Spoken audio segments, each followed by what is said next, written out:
Hariom everyone, welcome to this class on Purusha Sukta. We have been doing this class for some time now. We earlier went in the more serious way. I took the more deeper parts first.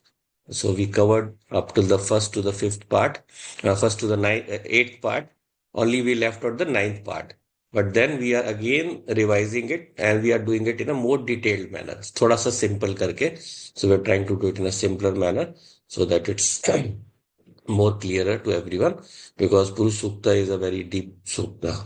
So let's start with the chanting first. I'll put this on share.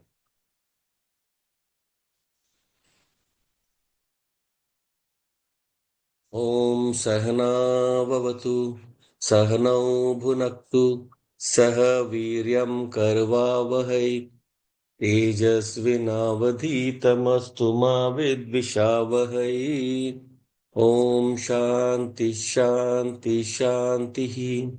Om Gananam Tva Ganapati Gam Havamahe Kavim Kavinam Upamachravastamam Jeshtarajam Brahmanam Brahmanaspata Anashrinvanuti Visid Sadhanam. Om Shri Mahaganapataye Namaha. Saraswati Namastubhyam Varade Kamarupini Vidyarambham Karishyami Siddhir Bhavatu Me Sada. Gurur Brahma Gurur Vishnu Gurur Devo Maheshwaraha Gurureva Param Brahma Tasmai Shri Gurave Namaha. Tasmai Shri Gurave Namaha.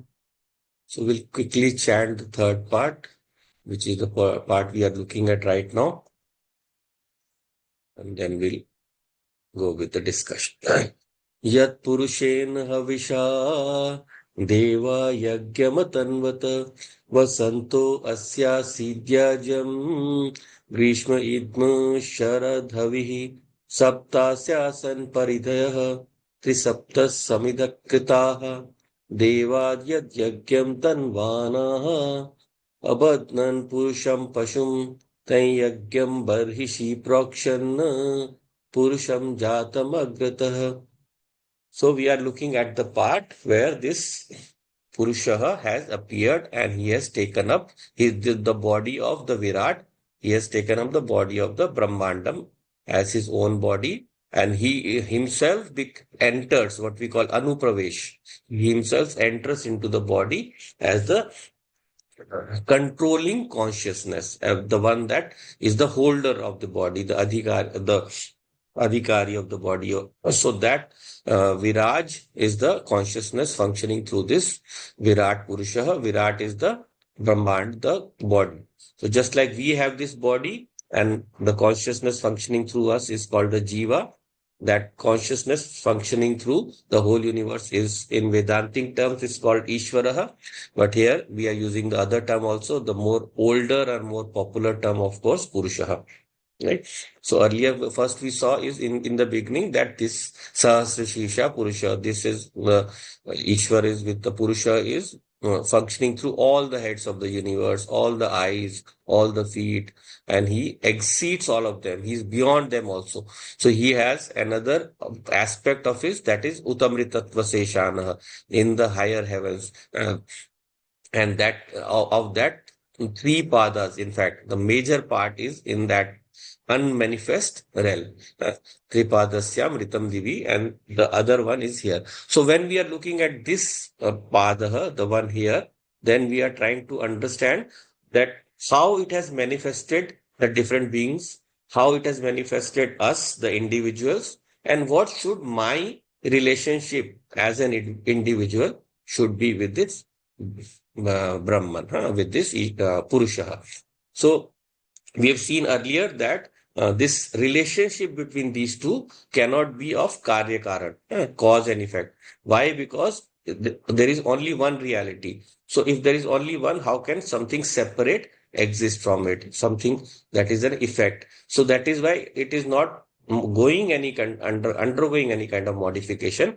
It is merely projecting the universe out of itself, and all of it is its own self only. The infinite will have all finites within it. Otherwise, it will not be infinite. If the Brahman is only Nirgunam, then he doesn't have the capability to manifest all these forms. That means he is limited. So if he is truly unlimited, he will have the capacity to manifest. And that manifestation comes out of his joy, Ananda. Right? So this Ananda is manifesting the whole universe. So now through this different beings have appeared. What is the relationship? We say, since it cannot be cause effect, and we explore other relationships also. But ultimately we find there are two major relationships that are accepted by Shastra. One is the Bimb Pratibimb, the theory of reflected consciousness, some call it, and the second one is Avachedvad, as the conditioned consciousness, one consciousness appearing as many. So here we are taking mainly the reflected consciousness, that it suits. Why the mirror image, why the mirror analogy suits, it is given here, right? So we just look at this part where we saw this relationship that we are exploring. So now this pratibimb that we call it, this reflection in the mirror, it has a very special property. Right? It is a very special property. What is that special property? When you look inside that mirror, you look at your face, and then afterwards you go away. Then maybe someone from your family, your wife, your brother, your children, or someone else comes, and then that person will appear in the mirror. So different faces will come into in front of the mirror. It will form a relationship with all of them, but in that relationship, there will never be a change in the mirror itself. So the person whose pratibimb or whose image is being formed, that person is also not changing first. So that is Purusha. And then through his Maya or reflected in his Maya is this whole universe. So that Maya also is not changing. You will say that Maya changes. No, Maya does not change. Maya within itself reflects all the changing names and forms of the universe. Why? Because Maya is of what nature? Avyakta. We saw in Kathopanishad also yesterday. Avyakta, Prakriti, Avyakta. So that is the mirror. So the mirror also does not change. That is the special quality of this relationship. जिसका प्रतिबिंब पड़ रहा है, the one who is being reflected, that also is not changing, and where the pratibimb, where the image is forming, that is also not changing. So the face, the original face has also not changed, the mirror has also not changed. So so many people, if hundreds of people see their face in that mirror will not become weak. Of course, the dust coming and all that is different, but otherwise it will keep on reflecting. It will not change. So, whenever we in use something in our homes, so some people have the habit of, this is mine only. I want to use this only. Like in the bathroom, you say, this is my towel. Please don't use my towel. Or this is my soap. Mera sabun hai. Don't use my soap. Right? But no one says don't use my mirror. If you use it, it will get decayed or destroyed. No one says no. Mirror is common, right? So mirror doesn't change. So that is why this analogy is more suited to our understanding of Ishvara and Jeev as his pratibimb. So whatever changes are happening, they are apparent changes only, right? Apparent changes. So now, if we look at the mirror, then in the mirror, two opposite things can also be projected into the mirror. We saw this part also earlier. So two opposite things, like I'm putting, there is a fire burning here, and there is water in a glass. If I position them in such a way that they will appear together in the mirror. So what is outside, two things that cannot exist together, like flame, the fire and water, in the mirror, both can exist. So in the mirror, all kinds of opposites also can exist. That is how that one Ishvara is able to project many forms. That is why he is able to project, because that is his special power. That is his power of Maya, by which he is able to form different images of him. Just like there is, if you go to a hall of mirrors where the mirrors are of different shapes, then each mirror will project a different kind of face. Some you will appear like a ghost. So big, long face, flat face, nose coming out. So in this way, that same Ishvara is also able to project all the different beings of the universe through his own power of Maya. Right? So, of course, it is not so simple because everything, there is a difference between just the image and Ishvara. So, but overall, the principle is conveyed here. So, very opposite things that also can appear together in this mirror. So, whatever we say that is Atma and whatever is what we call Anatma, they are together very closely connected. We say Ghanishtaha, very closely connected. So you can never separate. Atma and Anatma, we can never separate. Without the Atma, you can never see Anatma. If Atma is not there, you can never see Anatma. And then again, without Anatma also, Atma also cannot be perceived. How? You will say, Atma is always present. Yes, but the perception is done by Anatma. Without Man Buddhi, you cannot decide about the nature of Atma. Right? So, to it itself, it exists. It is self-existent, we call it. But when the world manifests, then only we can understand that, of course, Atma is always there. So that here we come to a very important rule in Vedanta. What is the rule? The rule is, I will share my rules. I have written down in Hindi, but I'm translating to English. There are 25, 26 rules. So I'll share in my group. So one of those rules is that when one object comes, एक वस्तु जब आती है, and then other also appears with that. The second also comes. And then reverse, when that object goes, the other also goes away. So एक वस्तु के आने पर दूसरी आ जाती है और उस वस्तु के जाने पर दूसरी भी चली जाती है. That means both are same only. That means both are same only. So the whole universe, it appears with Atma only. Without Atma, it cannot exist.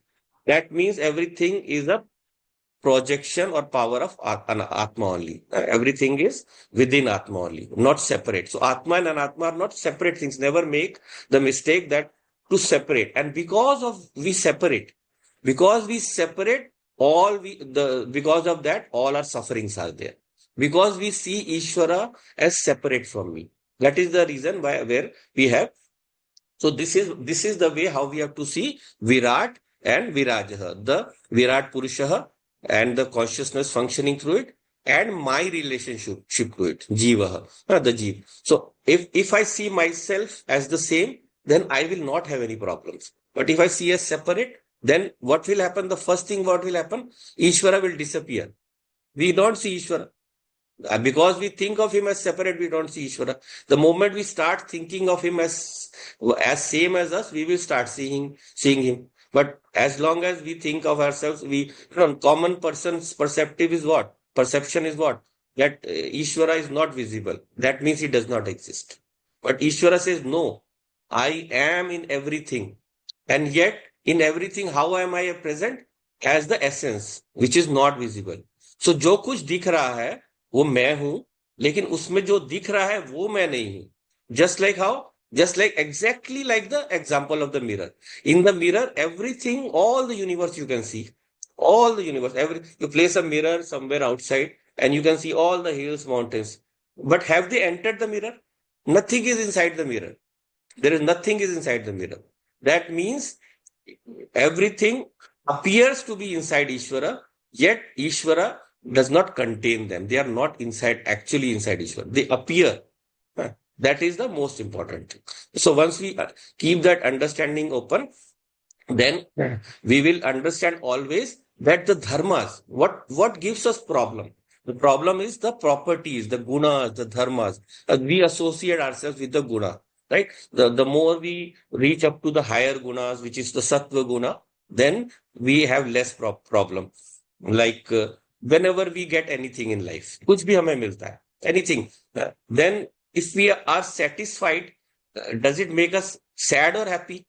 Even if we get less, कम मिलता है तब भी, we are happier ना?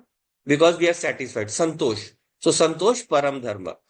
We are happy when we have less. So that is why we have to understand everything as Atma only. Nothing is outside of me. And if I try to grab less of the world, try to think of it something separate from me, I will always be unhappy. So if I see myself as Anatma, I will become Anatma. Or if I see myself as Sadru, as existence, as consciousness, as Atma, then I will not be in any problem. So what vritti I have to drop, what thought I have to drop? We call it the ahankaratmika vritti. So this is the vritti we will look at a bit more today. Ahankaratmika vritti. The thought that I am a jiva, I am a limited being, I am separate from Atma, or I am actually anatma. So even though both are mixed together, this Atma and Anatma, appearing to mix together. So, but actually, they have no difference. They are non-different from each other, right? So, even like in the state of deep sleep, even in Sushupti, you don't perceive the Shuddhatma because there is no perceiver there. What we call the perceiver, feeler, thinker, PFT. And that perceiver, feeler, thinker is not there in Sushupti. So, if we ask then, where is that Shuddhatma? So no one is there to answer, na? Where is that pure soul? Where is that Atma? There is no one to answer. Yeah. But does that mean it is not there? Does that mean just because the mind is not there, it is not there? No. So you cannot also say it is not there. So both things you can say, you cannot say it is there, you cannot say it is not there. Right? So that is the main that is the main feature of this pratibim. So in this pratibim, the actual face will never say that I have entered the mirror. He has never entered the mirror. It is just a reflection. So now this we have understood if this is the roop, this is the nature of Atma. So where can we find it? So in one of the in Shiva Stuti, it is said Uktam cha kamikah devah sarva akriti nirakriti. So there he says, how is Shiva going to appear to you? How is Mahadev going to appear to you? He is present in all forms, sarva akriti, and still nirakriti. What I said earlier, he will still be available in the form of in the formless state. So all the forms have in their essence Mahadev or Ishwar or Purusha in the formless state, that Devadev, Dev Adhidev, Mahadev. That is how we have to understand. That is why in Upanishad also, these things are very, appearing very contradictory. ऐसे लगता है कि दोनों सच कैसे हो सकते हैं? How can both be true? So Upanishad will always give us, it will point us in that kind of way only. So like in Ishavasya Upanishad, it is said, anej ekam manaso javiyah. So that means that Paramatma, without even moving, yet it can go faster than the mind. So apparent contradiction. Or like we saw in Kathopanishad also earlier also, that in the second chapters, first chapter, second valli. So Aniyan Mahato Mahiyan. It is smaller than the smallest, it is larger than the largest. Then later also we saw Asino Duram Brajati Shayani Yati Sarvata Kastam Madamadam Deva. So even though it is here, it can go far. And even while sleeping, it can go everywhere. So ashariram sharireshu, without a body, it is though it is without a body, it is present in all the bodies. Right? In this way, Shrutima tells us that how can we resolve all those contradictions? By understanding that there is an essence and that essence is projecting something. That projection is separate from it. That projection is not within it. And yet it is there because of it. उसके वजह से है, because of Ishvara, because of Purusha, all these beings in this world are there. In the Rig Veda also it is said, Ani Davatam Swadhaya Tadekam. So this Ishvara is he's breathing loudly, and yet there is no air. So in this way, through these contradictions, we understand this Ishvara is the essence of everything. So whenever we see water or darpan, this mirror, and we see all these akritis, then even if you change the size of the mirror, even if you change the size of the mirror, the height, breadth also, still you can see the same being. You can see the small being. Even in a drop of water, you can see that reflection. So that reflection is not dependent on the mirror itself. So therefore, this power of Maya is such that it can project anything in the universe there. So, like, if you take a pot, and there it can hold 1 liter of water, and you bring it to someone and you say, this is 1 liter of water. So he knows that that is the capacity of the pot, huh, right? So according to the size, right? But in the case of the mirror, what is its capacity? Its capacity is endless. That endlessness represents the endless power of Ishvara. How without even in a small part of his, even an ansha, in a small part of him, he can create or reflect the whole universe. In some places it is said the whole universe exists within one atom. Within one atom, the whole universe exists. Or Krishna Bhagwan showed Yashoda Maya the whole universe in his mouth.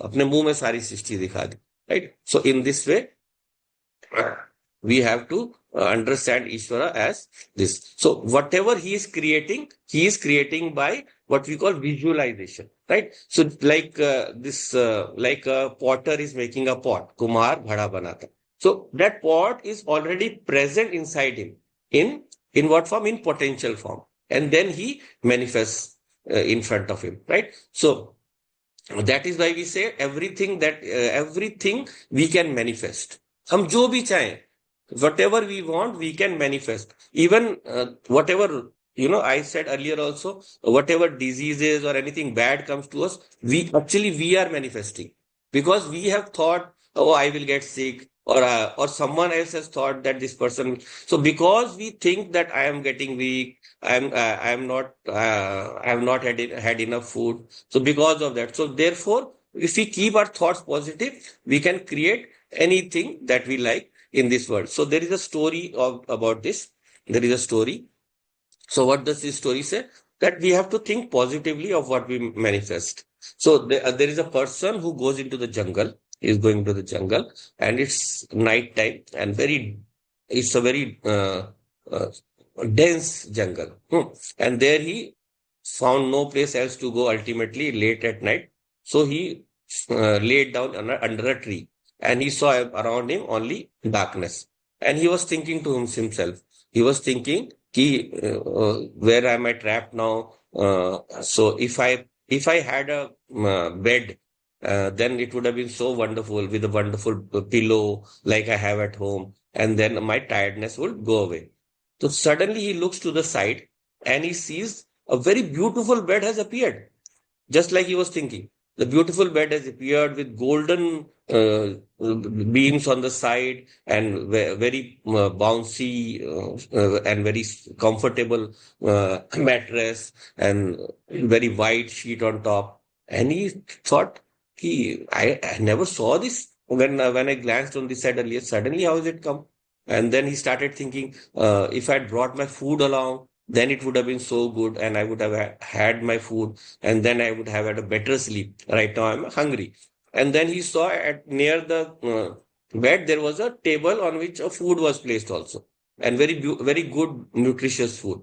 So he was amazed, and he thought, I'll quickly eat this up. Otherwise, someone might come and say, this is my food. Why did you eat it? So he quickly ate that food, and then he laid down on that bed. And when he laid down on that bed, began thinking that this is such a dense jungle. If I go to sleep, then maybe some wild animal will come, some lion will come, and it will come and eat me up. In that moment, he heard the lion roaring. And then slowly, after some time, that lion came close to him, and he thought this lion will eat me up, and the lion ate him up. Hmm. So you will say, what is this? So it is said that was the Kalpa Vriksha, where all your desires are fulfilled. Whatever you visualize, that happens. But we think this is a story. हम सोचते हैं कथा ही है. This whole universe is Kalpa Vriksha.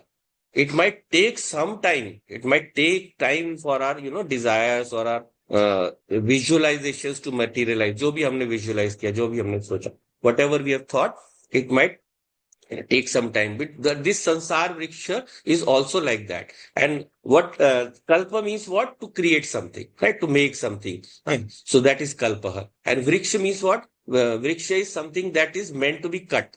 Vriksha iti vriksha, something that is meant to be cut. Katne yogya ho.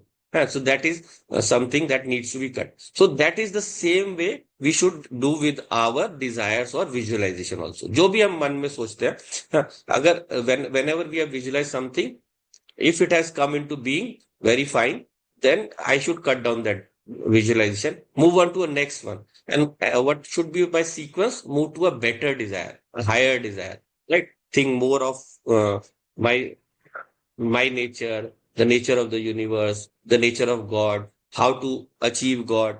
The more positive kalpanas or this visualization I make, the more I will move up.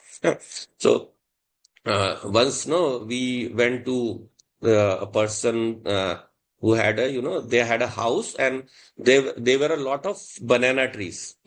So in banana trees, what is the specialty? Narayanji would know that it bears fruit only once in a lifetime, right? एक ही बार उसमें फल लगता है. So there, the person who was with, I didn't know. So that person said, "Why don't you cut these trees down? So they are now useless. You use them for some decoration and some building and whatever." So he said, "No, no, I paid so much effort in growing up this tree, so I don't feel like cutting it down." So because we are attached to all our imaginations or kalpana or whatever vriksha we create, then we don't want to give them up. So therefore, we are meant to cut down whatever desires that we have. We should slowly cut down and bring them up to the higher desires, right? We should take our desires from samanya kalpana or nikrisht kalpana, utkrisht kalpana. Keep cutting those nikrisht kalpanas, right? So we saw a bit of this earlier also. So because when we have this kalpana, if we can move it to a positive side, this visualization will come to truth. So whatever we think, it is going to happen. If we think that someone will come, I have a shop or I have a business and someone will steal my goods, then it is going to happen. We brought it upon us. So what is the solution for that? Is the solution to take precautions that it might not happen? No. The solution is to start thinking, no, this will not happen. This will not happen. I will keep working with faith in the Lord, and I will also take precautions where possible, but this is not going to happen. I will not think that this is going to happen. It might not be me personally, it might be anyone else also who would think about me in that way. So therefore, we should always keep a utkrisht kalpana in our mind, right? So whatever this srishti is, whatever this creation is, we call it prak srishti, the initial srishti. And what is then the srikshaman srishti? There are two creations. Initially, what God has created, and then what we create. What we create when we come in the world, or you can say Ishwar Srishti and Jeev Srishti also. So this Srishti that we are creating, we should be very, very careful. This creation we are creating within this total consciousness that is pervading the universe, and this consciousness is all pervading. Therefore, our capacity or our range where we can create it is also infinite, right? So therefore, we should be very, very careful in our visualizations, so that this Paramatma, that whom we understand as a true nature, when we actually reach the knowledge part, till then we should be careful that we should create positive visualization, so that when our journey towards the Lord begins, towards that Purusha begins, then we will reach that journey, reach that destination faster. So now we have seen this Parabrahm Paramatma, this the Brahman. He is the one through which all the universe has been manifested, right? So now what is the power that we say that is manifesting this universe? We call it Avyakrit or Prakriti or Avyakt or Maya, right? So therefore, some of us, we have a doubt. We have this doubt that this Prakriti is the Jagat Karanam. It is the cause of this world, right? But actually, in Shruti, in the Vedas, the difference between Maya and Brahman is not accepted. They are both one and the same only. So there is a slok here: Apit Pit Shesha Sansaram. Whatever you can drink and whatever you cannot drink, that all is this. All that is come out from Ishvara only. All this Sansaram.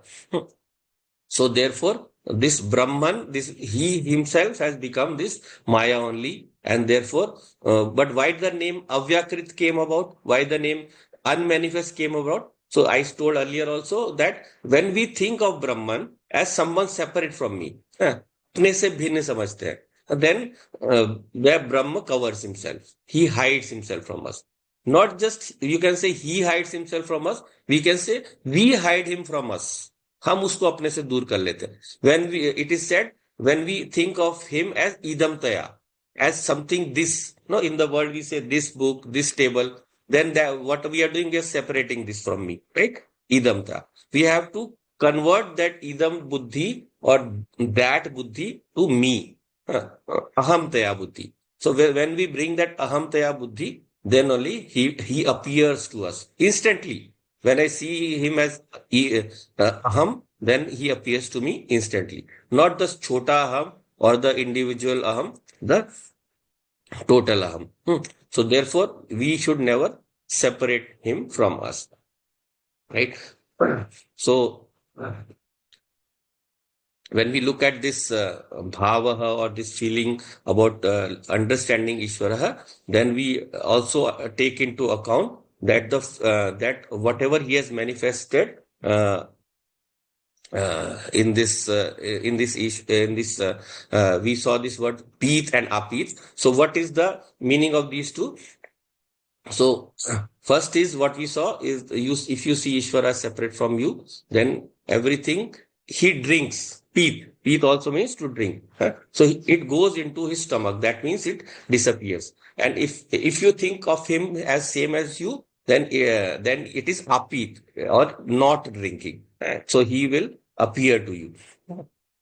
So therefore, we don't have to bring the karya karan drishti, cause effect relationship between us and Brahman, right? So now I'll just go back to another drishtant or example we did in the earlier one. We saw this about the Samudra Manthan, right? Samudra Manthan we saw. So with this, we can understand this part about Ishvara. So there what happened in Samudra Manthan, the Devtas and Danavs together, they decided that we are always fighting among each other. We always we are killing each other. So if we can somehow get Amritam, this elixir of immortality. So अगर हमें अमृत मिल जाएगा हम कभी मरेंगे नहीं. So therefore we can not get it together alone. We alone none of us can get it. Together we can achieve it. So we must do it together. So when need arises, the enemies also come together. So for getting this Amritam, the both of them started to doing this Samudra Mantram. So Samudra Mantram was being done. So a lot of ratnas, all those wealth came out. So the lot of them, the Devtas take it. Bhagwan Vishnu, he got Lakshmi, he got Kaustubh Mani, then Indra got Airavat, and so on. And then all of these were coming out, and then we saw earlier also that what came later, then when all positive things are coming, something to counter it will also come. So what is this? What came out next? We call it the wish halahal, right? So that halahal is the wish. So this wish we saw earlier, it was taken away by Shiva. Shiva held it in his throat. So now, what is this wish now? We have to see the character of this wish, the nature of this wish. So this wish he held in his throat. So when you are holding it in the throat, that means it has the capacity to destroy the outer world, and it also has the capacity to destroy the inner world. So if you look at it symbolically, can you guess what has the capacity to destroy the outer world as well as the inner world? Can anyone make a guess? That is the wish. It is the Nirvikalp Samadhi. In Nirvikalp Samadhi, when even the outside world is there, the inside world of the mind and thoughts is there, and yet it stands negated. It is there in negated form. Even though existing, you can negate. So that wish actually that Shiva is holding in his throat is the Nirvikalpa Samadhi, right? It is the Nirvikalpa Samadhi by which any time you can negate the outer and inner worlds, even though they are always functioning. function does not stop. The world, outside world also does not stop. The inner world also does not stop. But even while functioning, this Devi Ma, this Bhagwati Ma, she is taking care of the inner world. And who is taking care of the outer world? Vishnu, right? Vishnu is maintaining the outer world. So in between, Shiva is holding on to this poison, by which in the negated state, he is able to hold on to this poison. And with that, he is able to do his vyavahara in the world without any kind of attachment. That is why Shiva has no attachment to any person or being. So anyone can come to him for a boon. Even the Devtas will come for a boon. Even the Rakshas will also come. The Danava also, no? So Asuras, they also come to him to ask for a boon because he does not differentiate.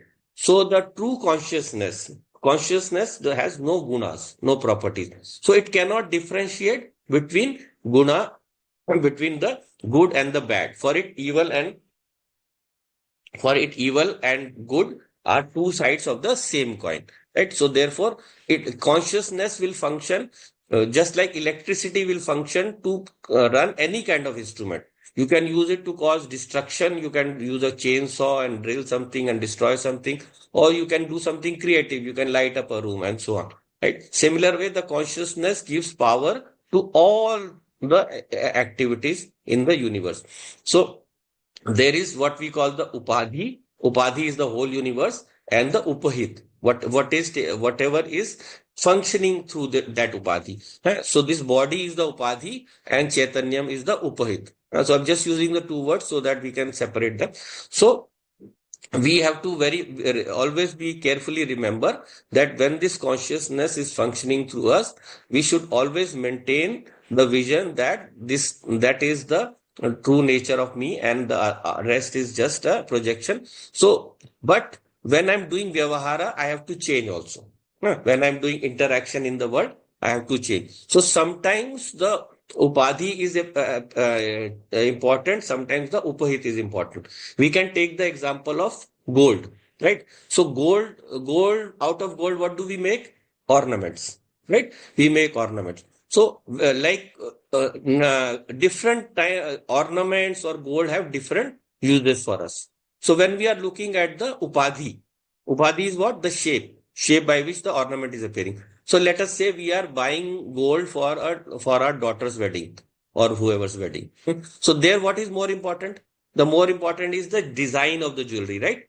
Just the gold quantity is not important. Gold can be slightly less or more, whatever amount we have decided. Let us say 25 tolas or 250 grams. That is less relevant. More relevant is that it should be beautiful. When the bride is wearing, she should look nice, right? So there, the design is more important. But the same thing, let us say demonetization has happened, right? And then we need to put away our currency somewhere. So we will buy gold. So there, what happens? There, the design or nothing does not. We will buy anything that is cheaper for us, or just even pure formless gold also will do for us. So therefore, whenever we do vyavahara in the world, we should pay attention to the beauty or the presentation, right? To the beauty. And whenever we are going internally within us, then we should always remember that the essence is the same. Whatever be the design of the ornaments, the gold will always, the quantity of the gold is going to remain the same. So therefore, upadhi and upahit, whatever is the projected and whatever is doing the projection, they both should have the relevant importance. We should know when to give importance to which thing, right? So we cannot always stay away from the world, run away from the world and go to the jungles. No, we have to do our vyavahara also according to what is required. So now coming back to the story. So Amrit Manthan is there. The Devta and Danav have come together. So what is Amrit? You drink it and you will not die. Right. So now when they are doing this manthanam, they use this Mandaranchal Parvat. So with that did this manthanam. So now what where they're doing that manthanam, we saw it is the mind. The samudra is the mind only. Samudra jo hai, man hi hai. So in that samudra, they were doing the mantram. So they are both very, very similar, if you notice carefully. So just like in the ocean, there are a lot of waves, right? There are a lot of waves, and similar in the mind also, a lot of waves of thoughts, right? And then sometimes some wave will take you very high. Sometimes some wave will take you very low. Just like our vrittis also, whenever we are very deep in meditation and I'm connected to Brahman and I'm thinking of myself as that essence, then I'm in a high wave. And then I'm coming out and I'm bargaining with a rickshawala for 2 rupees also. That poor person, for him, that 2 rupees is more important. Yet I'll try to reduce, right? So there I become a total sansari. Right? So in this way, these waves are coming up and down in this in the mind. Huh? So in this sansar samudra. Then again another thing in in the samudra or in the ocean, what all exists? There are a lot of strong and very wild animals like. You have big gharial, you have those alligators and crocodiles. So all these are in the mind also. We have all of these wild, ferocious animals like our strong negative vrittis, kam, krodh, moh, mad, matsarya. They are all ready to devour us. Why, how do they devour us? They devour our mind and they make it unfunctional. वो हमारे function को खत्म कर देता है, right? So therefore, in this Samudra Manthanam, the Devas and Danavas both are required. Right? Why are both required? Because in the Brihadaranyaka Bhashyam it is said, Bhagwan Shankaracharya says, Kama Pradhana hi Devaha, Kama Pradhana hi Devaha, Krodh Pradhana hi Danavaha, and Lobh Pradhana hi Manushyaha. So what is who are Kam Pradhan, who are the ones with desires? They are the devas. They have lots of desires to do lot of big things, create big beautiful things. Then Krodh Pradhan is the Danav. The Danav is Krodh Pradhan. The Rakshasas. And Manushas are Lobh Pradhan. So these Kam or Krodh, we say, these two vrittis, Kam and Krodh, they do the manthanam. The Devas and the Rakshas, they do the manthanam of the Samudra. So both Kam and Krodh, they do manthanam of our mind also in the same way. The both are vrittis only, thoughts. So that is why Devas and Danavas both are needed for this manthanam. So Shastra tells us how should we utilize both of these. So he says whatever negative feelings we have, whatever bure bhav, whatever, for them we should have krodh. So for the Danavas within us, the Kam, Krodh, Lobh, Moh, Matsarya, we should have krodh. We should have the desire to remove them, and we should desire to annihilate them, to kill them. Right? So this Krodh, Bhagwan Patanjali in his Yog Sutra has put into two categories: Abhyas and Vairagya. Right? Abhyas and Vairagya. Through Abhyas and Vairagya, we can always overcome all our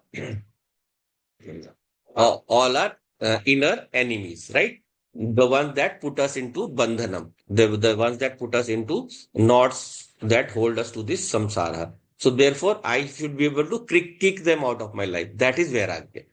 So having a fierce anger against the objects of the world is called this, is how we should direct this anger, growth.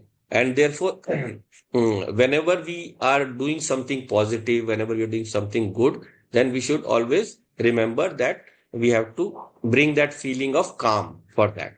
So our kamna should be towards what? Dharmic things. That is how should our kamna should be. So these calm and growth, that is how we should utilize them to reach a better state, right? So if something some of our children do something wrong, so then we get angry with them, no? We get why did you skip your school and then you went and watch a movie?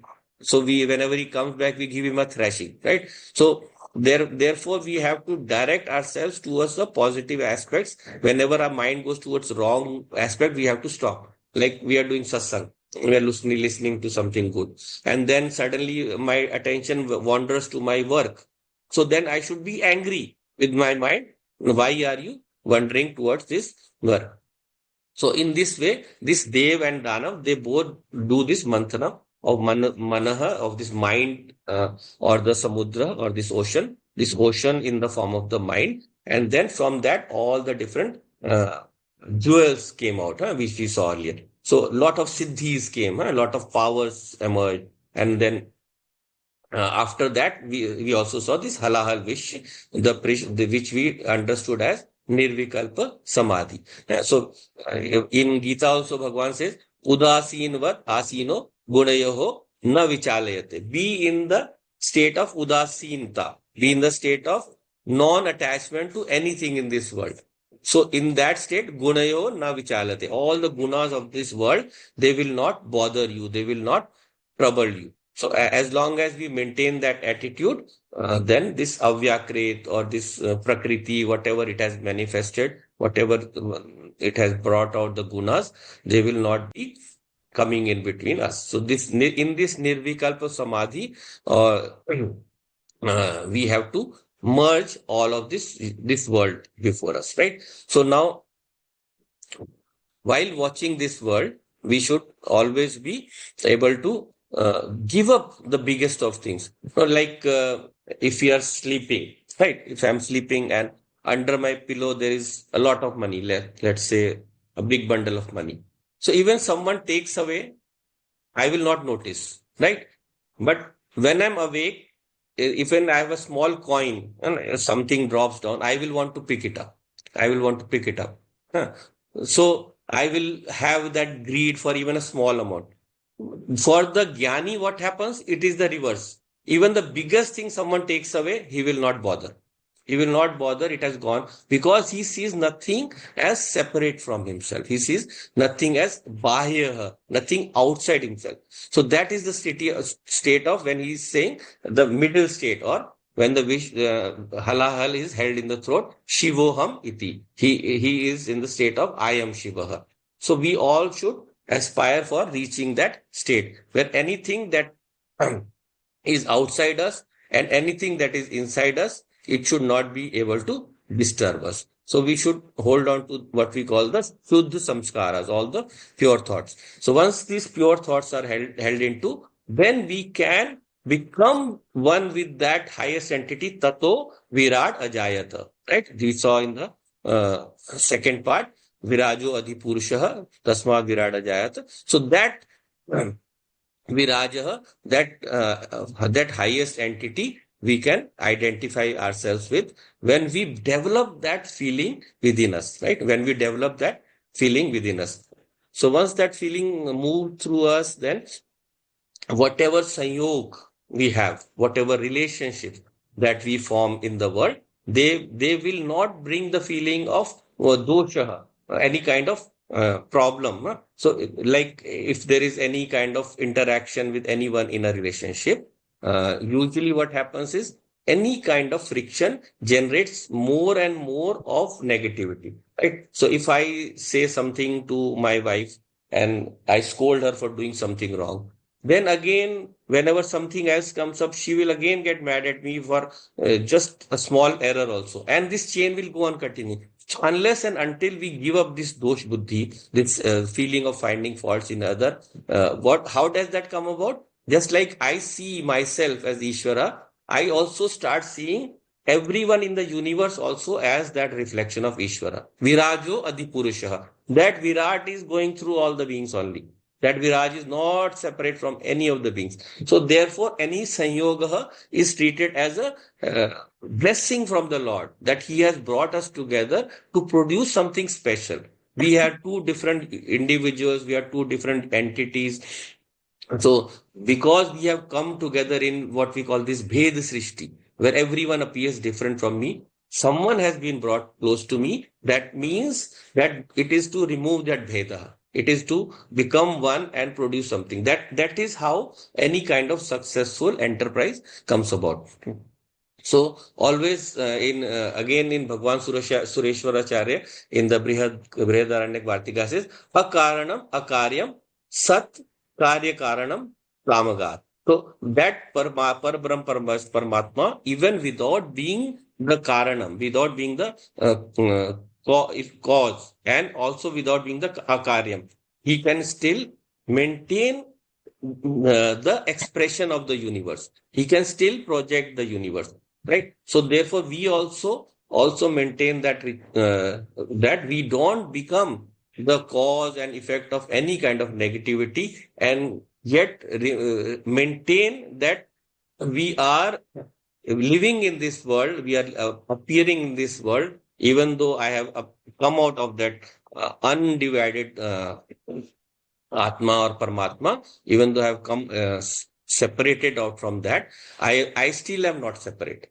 I still am not separated. Right? So Karya Karan Tamagat. I will not be separated from that. So just like we say to express anything that happens in the world, we apply what we call is a Karak.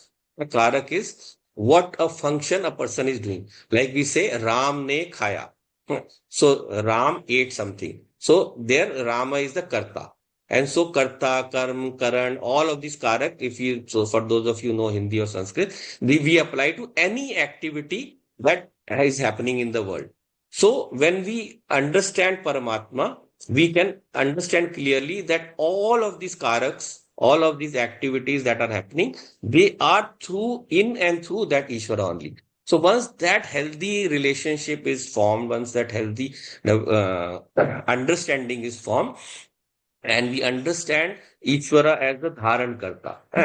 So that Viraj, or we are seeing in the Purusha Sukta as the Dharan Karta of all of these, then we cease being disturbed by the distractions or any kind of friction that happen in the world. Right? So whenever a person of Vivek is there, Vicharshil person, a person of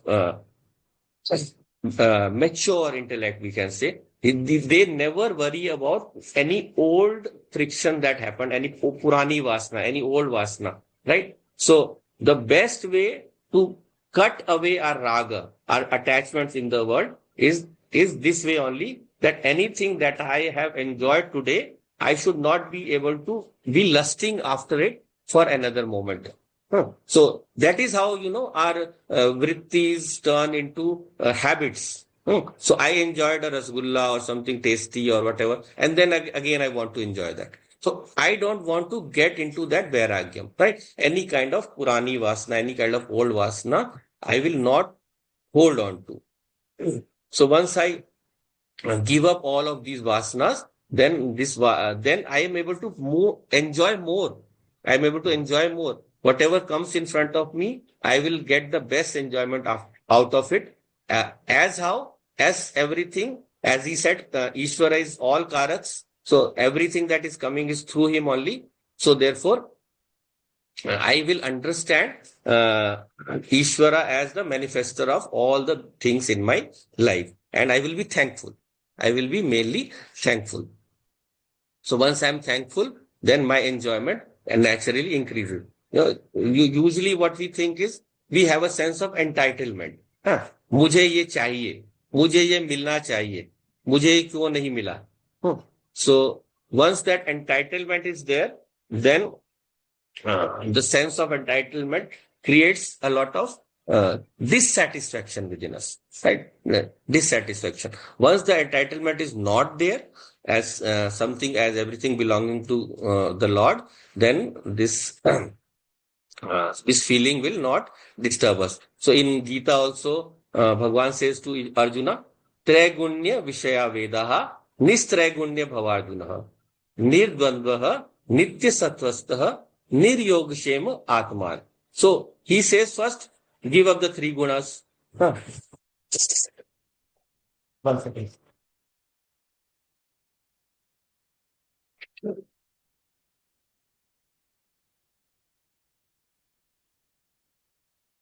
Some noise going on, sorry. So he says, first of all, give up the three gunas. Nistraigunya Bhavarjuna. We say it is the most beautiful Ashirvad, right? So you rise above the three gunas. And then again, After that, nirdvandvaha nitya satvastha. Then again he's saying, be without duality. Fine. Then again, always stay in sattva guna. So why give up sattva guna, give up the three gunas and then hold on to sattvastaha or the sattva guna? So he says that once you stay in that, then you will always be proceeding towards a higher goal. The lower goals will slip away from you. So that's understand your nature as nistragunya, but while you are existing in the world, you are doing your duties in the world, that should be with the bhava of or the feeling of sattva, right? So that is how he has given us or given Arjuna the uh, mantra, the secret of how to exist in this world. And then again, what he's saying, niryoga shema atman. So no yoga and shame should be there. Please don't try and keep collecting things. We spend all our life, collecting this thing, filling up our almaris and all our places with decorations, which will later trash away sometime or the other. So he says, leave yoga and shame to me. He says that in an later shloka also, Ananya Sintayanto Mam Ye Jana Paryupasate Tesham Nitya Bhyuktanam Yoga Shema Vahamiyam. So I will wear the yoga and shema of those who are totally connected to me. Ananya Sintayanto Mam, who see themselves as non-separate from me. Right? So now when you are seeing yourself as not separate from me, then be nitya satvastha. Give up your desires of this world. And once the desires are given up, then uh, uh, because you are not doing any kind of yoga shema, then how will you function? Atmavan. Atmavan is what? Accepting myself as the Atma. When I do my accept myself as Atma, then what will happen? Why will I not need any Yog Shemaha? I will not because nothing will appear to me outside of me. So whatever is with me, jo bhi mere paas hai, whatever I have, to hold on to that is to aspire for that is the yoga, and to not let it slip away, that is shema, right? So therefore, for the person who is atmavan, for the one who has atma drishti, what will be his vritti, what will be his thought? Nothing. I am the atma. I am giving subsistence or existence to all the objects of the world. So therefore, even if I uh, don't attain any object, what will happen? That object will be anatma. I will not be changed. I never change. So therefore, coming and going of objects will not change him. His view is always what? मैं सद्रूप हूँ. I am of the nature of pure existence. My existence is limitless. So whatever will be separate from me, that will be asat. That will need to worry, that object or that being or that person or whatever. So I am of the nature of Sat. So therefore nothing can go away from me. So that is why he will not aspire for Yog Shema. But what does that mean? He will not get anything? No, he will get anything that he needs. Whenever anything is needed for him, he will get in the required quantity. Why? Because everything is Atma only. So whenever we start this bhava, then what is the first nature of us? We start giving. हम देना शुरू करते हैं ना. We start giving to everyone in the universe. So when we give, we are creating that bhava already. That whatever we need, we also will get. We don't have to aspire for it. We don't have to put that thought that कि मैं दे रहा हूं इसलिए मुझे भी मिल जाएगा. I am giving, so I will get. No. Without that itself, the Lord is taking care of you. How is the Lord taking care of you? By your bhava only. When you have put that bhava, that thought into the universe is going to take care of you, and in much better way than what you would have done when you were making an effort for it. Right? So keep that. So this is what we call the bhavatmaka drishti, right? The bhavatmaka drishti. So whatever is needed, it will come to me. Similarly, we have to develop the abhavatmaka drishti, the vision of something away from me.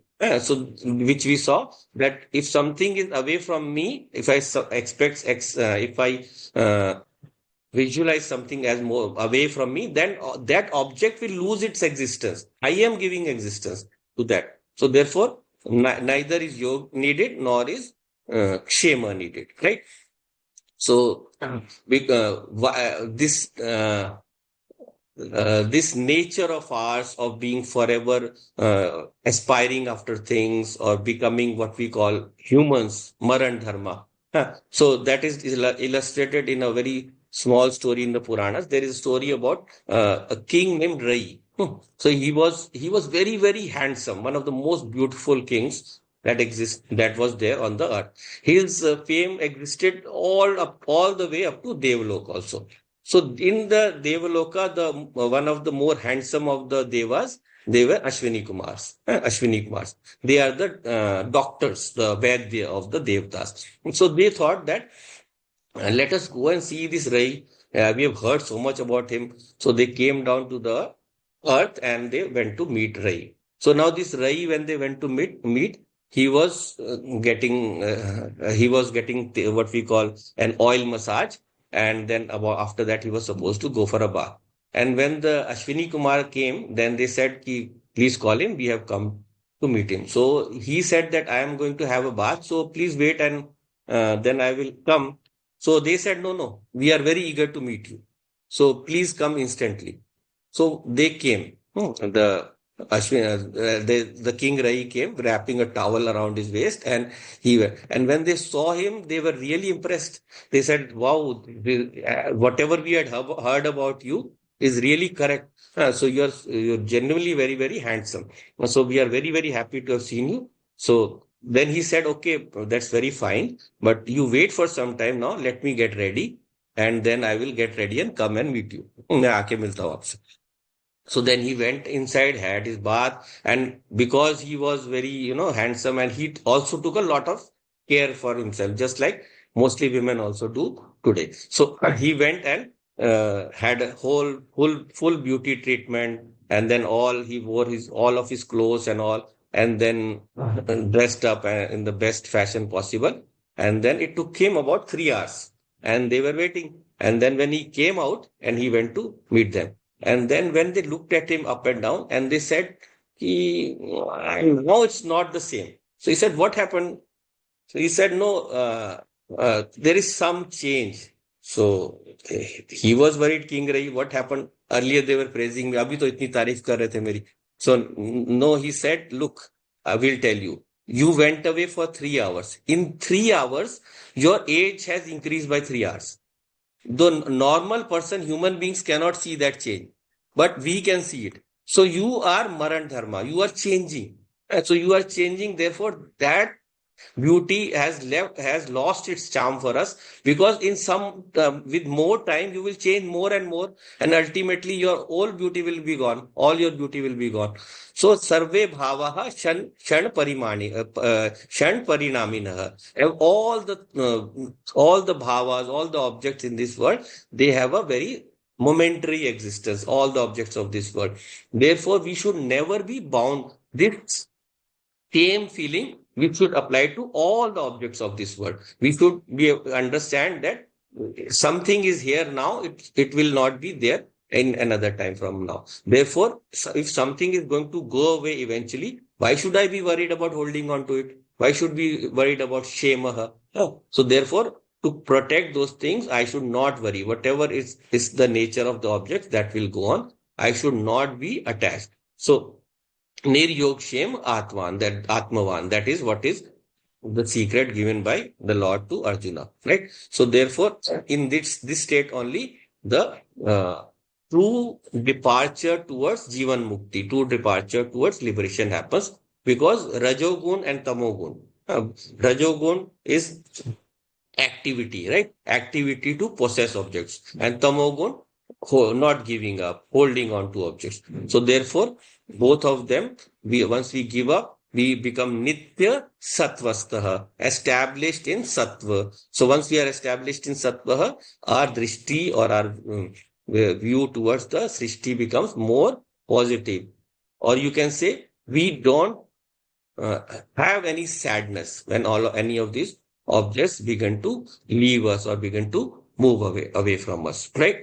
So then, looking more at this same sentence, tato Virat Ajayata. So this Paramatma, he has this universal soul.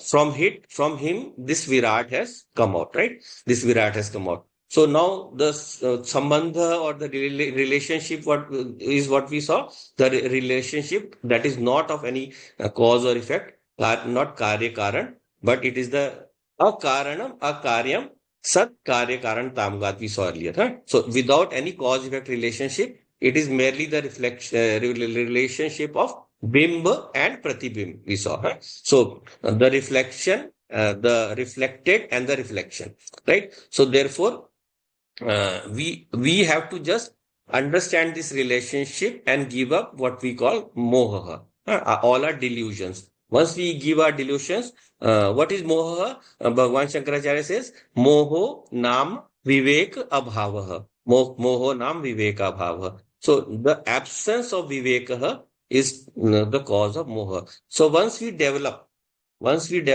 viveka, once we develop this knowledge that all the things in the samsara is temporary. Vivek means what? To analyze, right? To analyze all the objects of the universe. And therefore, I should not be tied down to any of them. So because of Vivek, what comes about next? Vairagya. And no desire to hold on to any of these objects of this world. So always we should have what we call Meru Buddhi in the Lord and Anu Buddhi in the objects of the universe. What is Meru? Big, huge mountain. Lord is the highest, the biggest. And Anu Buddhi in object. Right now, opposite, right? If I I'm puja in the morning for 5 minutes, I keep watching. I have to go to office. I have to go to work. Uh, so for the Lord, we have the least amount of time. Leave alone that we are supposed to be forever chanting his name whenever we are going, wherever we are going, internally, mentally. We don't even spend time that we have allocated for ourselves also, right? So that is we are developing the anubuddhi in the Lord, whereas the reverse should be true, right? Same thing with our faults also. हमारे में कोई गलती होती है ना, हम accept नहीं करते. Whenever we have a fault, we have the anubuddhi in that. छोटी सी तो गलती की है, small mistake only we made. But actually, it should be the opposite. Right? Actually, we should analyze our faults and always think of them as big and strive to overcome them. Strive to give up our shortcomings. So once this anubuddhi and merubuddhi are understood in the right concept or in the right what we call right manner, then the moha that we have in this world or the objects of the world that will leave us, right? Always, no, we don't find faults in those who are close to us. We always find faults in others. Like, say, if we have a business and our son is managing for one day.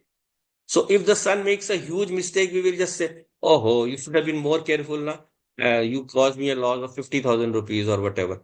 So, and then the same mistake, if the one of the servants make, then we say, no, why did you do this? He makes a loss of even 100 rupees. We will be very, very angry with him, right? So we should learn to handle our attachments in such a way that we don't don't ignore the faults that we are doing.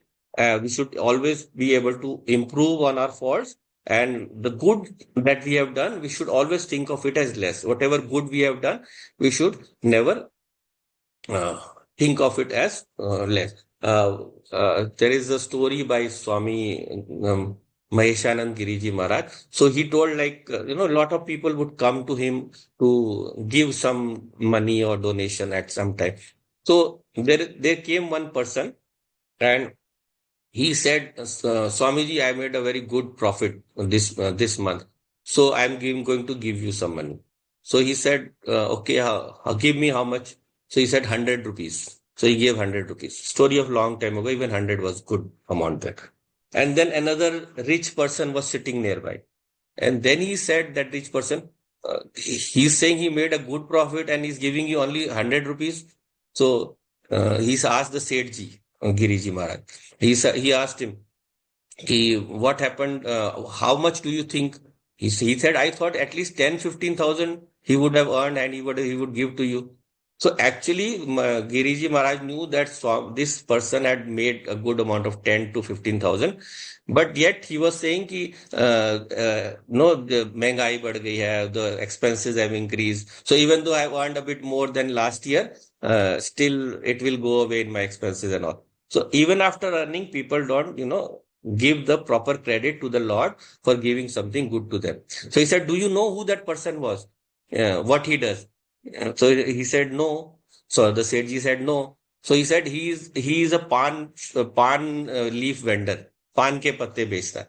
This year he made a good profit. He earned maybe 150 rupees. Out of that 100 rupees he has given to me.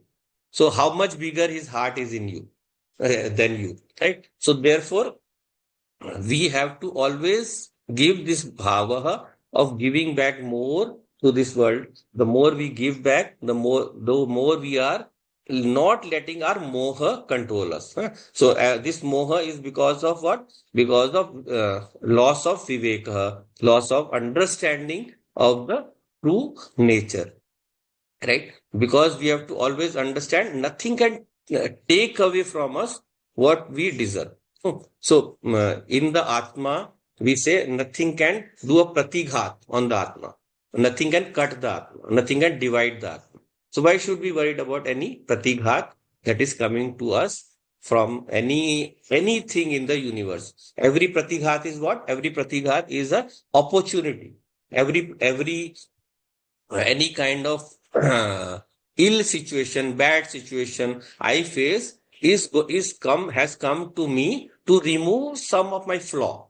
Right? I get angry at someone, I get frustrated with people, and that situation will keep coming. It will keep coming till I improve that bhava of mine. And once that bhava is improved, then only that situation will stop coming. Then only I have conquered. मैं जीत गया. I have won.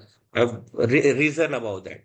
And works other both ways. It works both ways. Whenever I rise somewhere in life, Whenever I rise somewhere in life, people will try to drag me down, or situations will come to drag me down because I reach there with a lot of effort, right? So everyone will target Ambani and Adani. They will say all kinds of things. Do you have the gall or to even reach anything close to that? No, it is not our right to criticize, right? Let us reach there and maybe then show the world how we can maybe donate more than them or whatever we expect of them. So in this way, we always have to be aware of our freedom as Paramatma, as a Atma. The Atma has infinite freedom. Infinite freedom. But whenever we enter into moha, we are giving up a part of that freedom. We are giving up not just a part or major part of that freedom. So whenever we are doing any kind of kriya, any kind of activity, that activity, if I ascribe to my own ahankara, my own feeling of limit as a limited being, ahamkara, that I am this body and all. Then I am making myself smaller, I am making myself weaker. But when I give up that ownership to the Lord, then I open myself to a huge amount of freedom. Right? So Lord has a maximum amount of freedom. So like if we have to make a cloth, right? So if we have to make a cloth, we will need to grow some cotton. We have to then weave a thread out of that. Then we will need a hand loom, and then we will weave out of that this cloth. But what about the Lord? He can do what we can do, but he can also do what we cannot even think of doing. So when Draupadi Devi was asking the Lord to protect her, and the Lord didn't need to bring a lot of cloth makers to make that cloth. He was able to create that cloth by his own wish. Na tatra tantu, na tantu vayaha. He didn't even get together any threads or bring together all the weavers to make this. That such a huge amount of cloth was created that it could not be even controlled or held together. So therefore, That's imagine that swatantrata, imagine that freedom we give up when we hold on to our lower or base desires. That is why we should focus ourselves towards the nature of Virat. Right? How we need to get into the understanding that I am one with that Virat, and his freedom is infinite. His freedom is beyond what we common beings can imagine. So I am worthy, or I have the right to partake of that freedom, and I am foolishly giving it away by indulging in my desires in this in the world, right? So the samskar sanchara, whatever we call the binding myself to the samskaras in my mind, or the samskaras of this world. As whenever this binding is there, I will always be a limited being. So Shruti always say, what does Shruti say? This Lord is Advitiye Advait. Huh. Advitiye Advait. So they are giving up this bhava of duality. So when I hold on to duality, then what am I exposing myself to? The Shruti says, Dvitiyat Bhavam Bhayati. Huh. So when bring duality of me in my life, I bring fear. Fear is what? Holding on to something, giving up of something, someone harming me. So as long as I do not let the duality hold on to me, I will be fearless and I will be with the full freedom. So swatantritam and abhayam. Swatantritam and abhayam become my nature, become my behavior when I behave in this world in the way of with the understanding of my oneness with the Lord. So now coming back to this story of this Samudra Manthanam. So this Devtas and Danavas together they are doing this Samudra Manthanam. They have taken out that Amritam. So what is the nature of the Ahamkara and how it affects us in life? So if we have time, yes. So we can look through the rest of the story. So what happened later in the story? The Asuras, they are also aspiring for the Amrit. The Devas are also aspiring. So now who appears there next? Bhagwan Vishnu, and he appears as Mohini Avatar. Why? Because the Lord, through this power of Moha, is able to bind the ones or fool the ones who have Asuri Vritti. The fool the ones who have this thought of depending upon material pleasures, depending upon the material objects. That is Asura. Asuha, Asuhu Ramati iti Asuraha. The ones who are bound to the prana only, the satisfying their life force only, feeding this life force only. Khao, piyo, maje karo, huh? Eat, drink, be merry. That is Asuraha. Right? So for the Lord will always keep these people away from Atma Jnanam, from the knowledge of their true nature.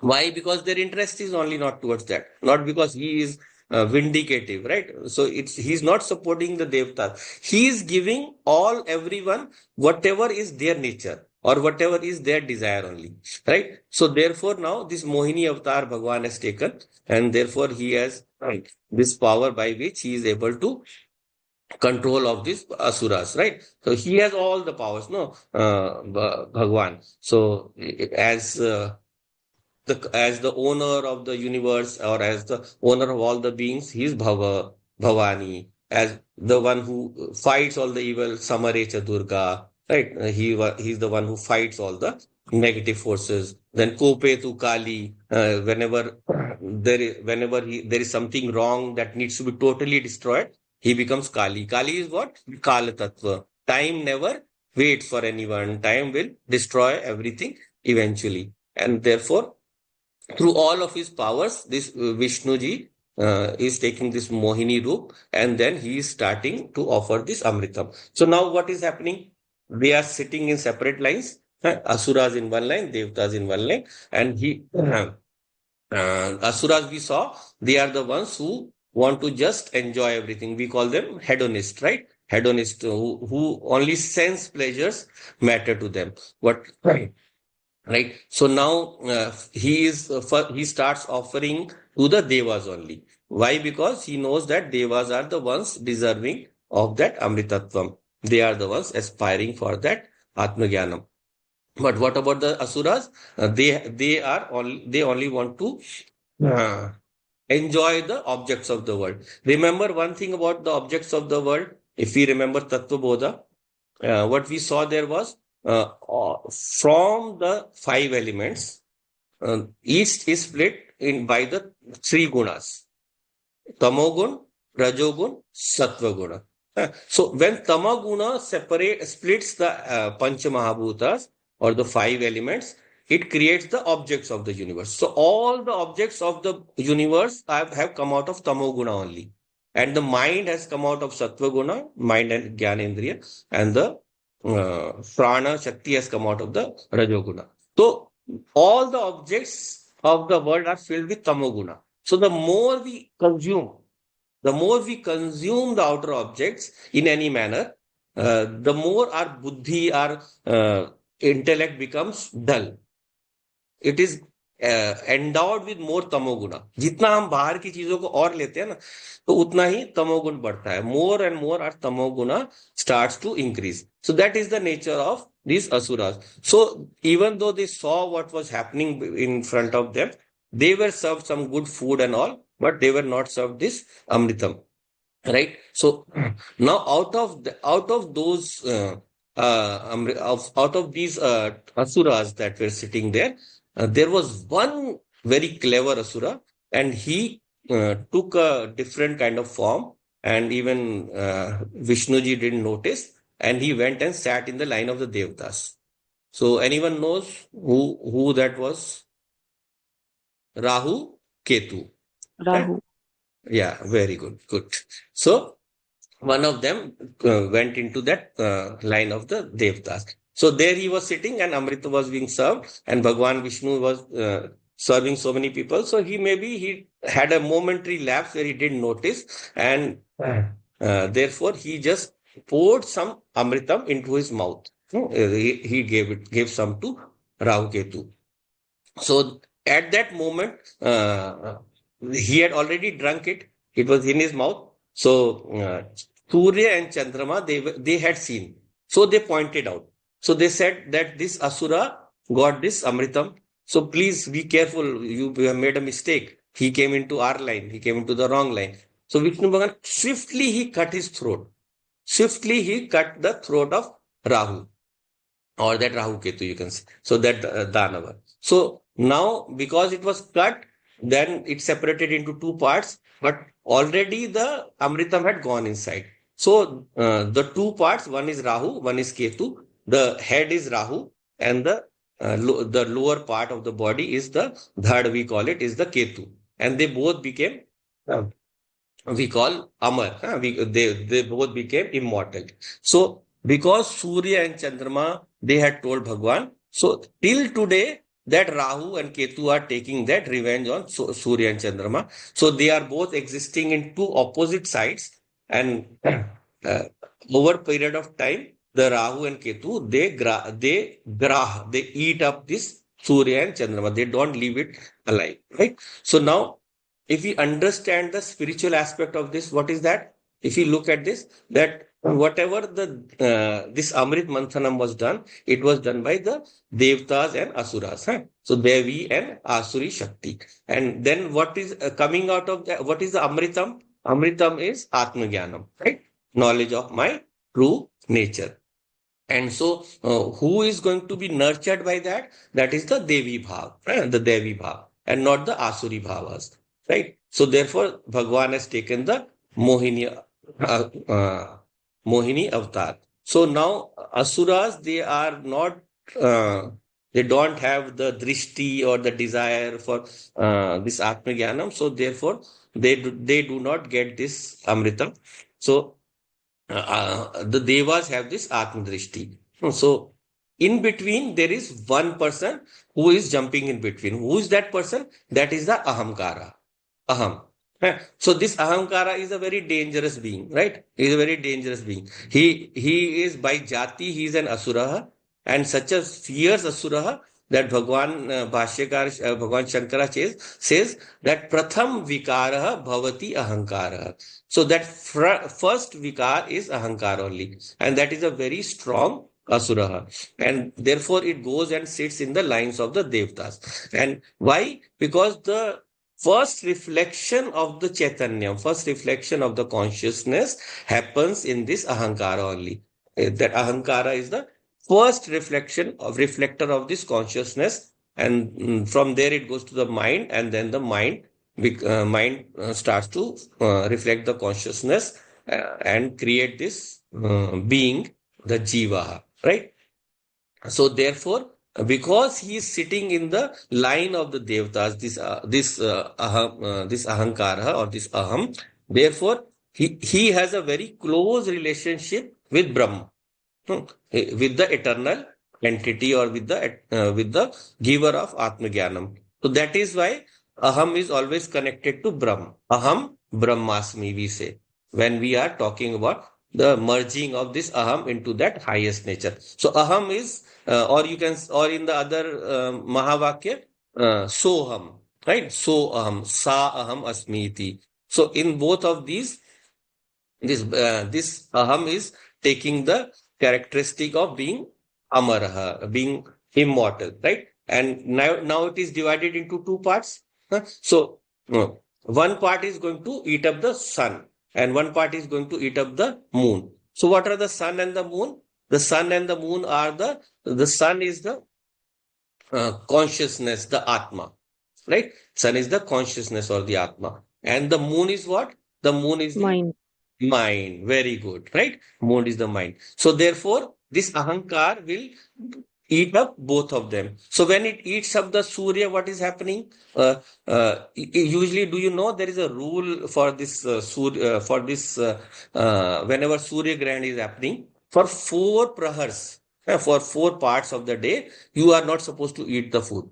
You have to stop eating food till 4 prahars between the. So that 4 prahars represent the eating up of the 4 states of consciousness, or the 3 states of Jagat and the Turiya Avastha. So that is the Jagrit, Swapna, and Sushupti. Jagrit, Swapna, and Sushupti. So, and the fourth is Turiya. So when the consciousness is eaten up, when I, Ahankara, think of myself as something separate from the Lord, then I have prahar. I have hit or broken or eaten up the 4 avasthas. So therefore, to the jiva in this universe, Atma disappears from his view, or the sun disappears from his view, or Surya Grahan has taken place, right? Surya Grahan has taken place. And what about the other? When I go into samadhi, then what is happening? 3 of the avasthas have to be, because for Chandra Grahan also, for 3 prahars, you don't have to eat food. So everything is very, very beautiful and symbolic in our culture. Remember, सब कुछ इतना सुंदर है when you think of it carefully. So 3 prahars represent what? When the mind is into the state of samadhi, when mind has been overpowered by the aham, मन को अहम ने पूरा overpower कर लिया. Then what is happening? The 3 states will disappear. Jagrit, Sushupti, Swapna will disappear, and Samadhi will happen. Samadhi will happen, or only Turiya will remain. Only 3. So therefore, the story of this Rahu and Ketu represents how this Ahankara separates us from our true nature and makes us think of ourselves as existing in separate states, while if the Ahankara holds on to what we call the Chetan Vritti of itself as consciousness, then it is able to reach the Nirvikalp Samadhi of understanding itself as the consciousness. One more interesting point. Do you know what Ketu means? Ketu means light. Surprisingly. So Ketu means consciousness only, a reflection of the consciousness. So this is the story of Rahu and Ketu. Sorry, I took up a bit extra time because I had to finish the story. So we will continue from this in the next class. Time is up. Om Purnamadav पूर्णमिदं पूर्णात् पूर्णमुदच्यते पूर्णस्य पूर्णमादाय पूर्णमेवावशिष्यते। ॐ शान्ति शान्ति शान्तिः। हरिः ॐ श्रीगुरुभ्यो नमः। हरिः ॐ। ॐ तत्सत्।